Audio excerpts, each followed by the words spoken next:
Hello, everybody, and welcome to day 2 of pre-season testing for 2019. Well, today was a bit of a lackluster day. Yes, there was a few spins and a few highlights, but it was the same as yesterday. Ferrari topping the way. Charles Leclerc competing a 157, three figures. Unbelievable. A century and a half done. Unbelievable by Ferrari. But let's just catch you up about where we are. The teams have made their way from the United Kingdom, some from Italy. We're at the Circuit de Barcelona, Catalunya in Spain. There's a total of 8 days of pre-season testing for this week and for next week. We're live trackside next week, but today you can watch the Grand Review and you can watch the further Grand Reviews tomorrow and on Thursday at 9 o'clock. Well, let's get straight into the action today with day 2, and the morning session kicked off exactly the same as it did yesterday. So nothing really happened on day 2 that much, but the morning session was actually quite interesting. Charles Leclerc topped the timesheet, so 1:18.247, completed 73 laps in the morning, of course, but if you watch, 74 laps were completed by Lewis Hamilton as well in the morning for the Mercedes, the most of any driver, as I just double checked to make sure I'm not making myself look like a fool. But the big things were, to begin with, Alexander Albon doing exactly what Kimi Raikkonen did yesterday. First lap, out of the pits, coming down out of turn 4, locked the rears, the tyres were too cold, and put it into the gravel trap just before turn 5. Brought out the first red flag of the day just 3 minutes into the session, so he did it quicker than Kimi Raikkonen did yesterday. 2 places above him, though, Daniel Ricciardo in 6th place. His first morning with the Renault. Of course, he was in the afternoon session yesterday. However, he had a DRS failure, so the rear wing, the letterbox section, the top half, flew off coming down into turn 1. And it's quite similar to what we saw happen with Michael Schumacher in 2005 and the Minardis back in 2002.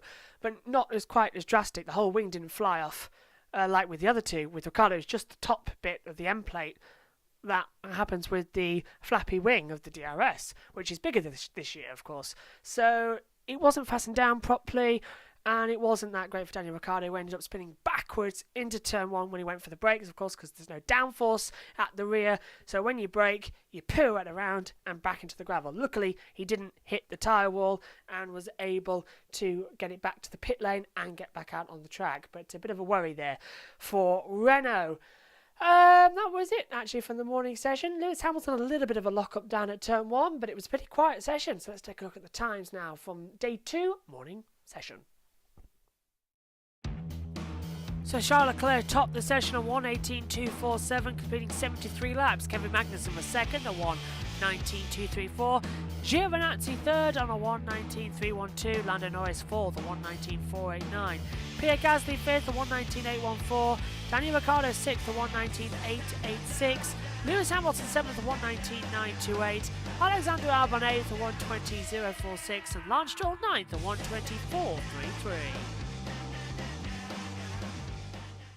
Poor Alexander Albon. I mean, he just can't catch a break, can he? First day on a new job and spins straight out of the pit lane. Yet again, Kimi Raikkonen did that yesterday as well. But the times for this morning were representative. Charles Leclerc, 1:18.247, 73 laps completed that time. Lewis Hamilton, 7th place overall, 74 laps. And as well, it was a lot looking forward to. But let's see what the afternoon session brought. And it was a bit more chaotic, especially for one driver in Red Bull. So the afternoon session saw some interesting aspects, most notably 50 minutes to go. Pierre Gasly ended the day in 7th place on his first drive for Red Bull. Out of turn 11, hit that bump, which on the uphill section unloads the rear of the cars. So when he hit that bump, the left-hand side rear wheel was going slower than the right-hand side. So when he came to change direction quite quickly into turn 12, the car just spun him around and unfortunately, he hit the tyre wall and put his session out for the end of the day. Moving further on as well, there was a few lockups all around. Lewis Hamilton again had a little bit of an argy-bargy. Valtteri Bottas had a bit of argy-bargy in that session. Alexander Albon, though, did a 360 coming into the chicane at 14 and 15. He managed to get back onto the track, luckily not putting it into the tyre wall this time. But Charles Leclerc, he gets a big smiley face, doesn't he? Because the time, as I highlight it over here, 1:57. 157 laps completed for Charles Leclerc today. Yes, Vettel yesterday did 169, but 157 laps on the same engine as yesterday for Ferrari is unbelievable mileage. Lando Norris was second for the McLaren team, so that's a Renault engine second, but look who was third. Magnussen in the Haas Ferrari engine. Look who's down the order as well in fifth place. Antonio Giovinazzi, Ferrari engine. Look here, Alexander Albon, Honda engine. Look over here, Lando Norris, Renault engine. And now, if I use the pen highlighter, look where everyone else is. Bottas, 6th, Mercedes engine. Hamilton, 10th, the reigning champion. Not going as well for him, is it? Stroll down there. And a nice little note there. Let's just highlight him. Pedro Fittipaldi, a grandson, of course, of Emerson Fittipaldi, got his first drive in the Haas this afternoon as Magnussen had a problem with his seat. But Fittipaldi went out there, so great to see that name back as well. He did a 1:21.849 as I just get rid of all that mess I've just made on the screen. Take away the smiley faces. But a good 12 runners on the second day. And great mileage for Ferrari, 157 laps to yesterday's 169. They lead the mileage by a big way. Let's take a look at the times from day 2, afternoon session. So the times remaining the same as in the morning for Charles Leclerc, 1:18.247, 157 laps completed in the end. Lando Norris second at 1:18.553. Kevin Magnussen third at 1:19.206. Alexander Albon fourth at 1:19.301. Antonio Giovinazzi fifth at 1:19.312. Valtteri Bottas sixth, replacing Lewis Hamilton in the afternoon at 1:19.535. Pierre Gasly was seventh at 1:19.814. Nico Hülkenberg eighth at 1:19.837. Ninth for Daniel Ricciardo on a 1:19.886. Lewis Hamilton in 10th at 1:19.928. Lance Stroll 11th at 1:20.433. And Fittipaldi in 12th.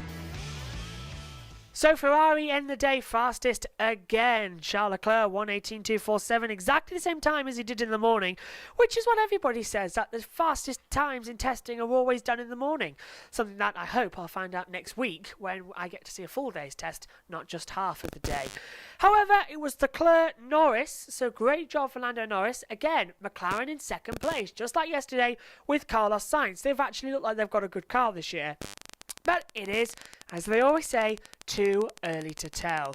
Great job for Magnussen though in third place. He had to give up his seat though because his own seat had a problem with it. So Pedro Fittipaldi, grandson of the great Emerson Fittipaldi, double world champion, so he took over in the afternoon with about 90 minutes to go. Bad from Lewis Hamilton, 10th, and he was doing a lot of long runs, 74 laps under his belt.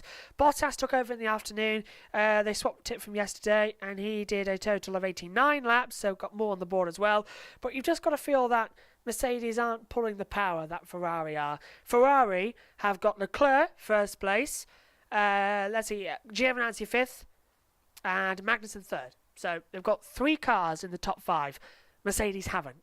First Mercedes engine car, Bottas in 6th. The others aren't running yet, of course, because where was Stroll, 11th.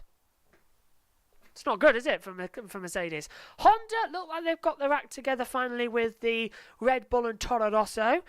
Renault look like they've got an engine with that McLaren, so it's looking quite good. So you can join us tomorrow at 9 o'clock for the 3rd day of pre-season testing for the Grand Review. And don't forget, we are live next week at the Circuit de Barcelona Catalunya. And we are live 4 times and a review show in the evenings each day. It's going to be an absolute cracker. See you tomorrow, though, for day 3 of pre-season testing. Goodbye.